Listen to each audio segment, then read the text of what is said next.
السلام عليكم ومرحبا بكم. اليوم راح نديرو كيف كسرة محشية بالشوكولا بطريقة بزاف سهلة ناجحة ومضمونة من أول تجربة. تجيكم خفيفة وما تشبعش وأكيد راح تفرحوا بها وليداتكم. ديروا جيم لا فيديو ويلا نروحوا مع بعض نشوفوا المكونات طريقة التحضير خطوة بخطوة.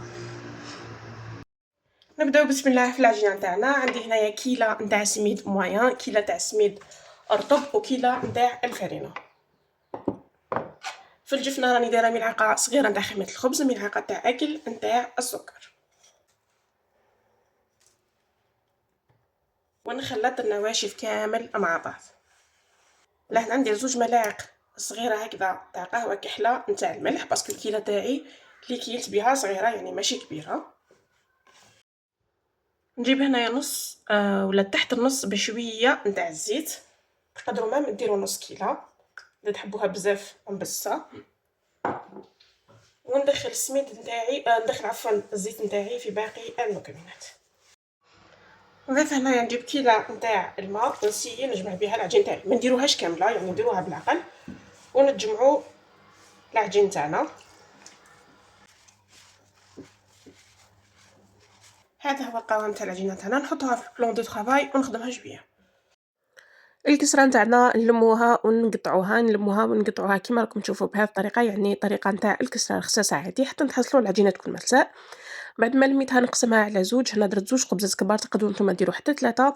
نغطوها بكيس بلاستيكي ونخلوها تريح من ربع ساعه حتى نص ساعه. حنا الكسره تاعي بعد ما ريحت عندي ورقه طهي رايحه نفتحها عليه هنايا، ما نخشنوهاش برك.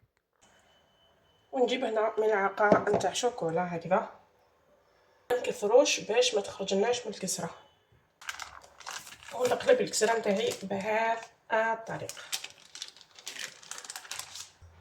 هنا نجيب الفرشيطه عفوا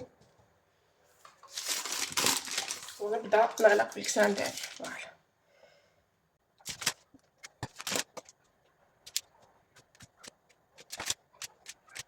الطاجين نتاعي درتو يسخن، نروح نرفد الكسره نتاعي ونحطها.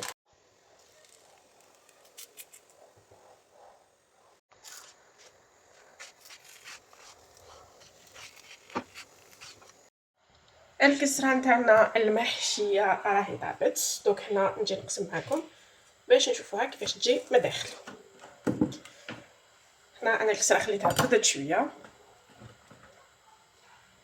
شوفوا لي الكسره نتاعنا كيفاش تجي بالشوكولا.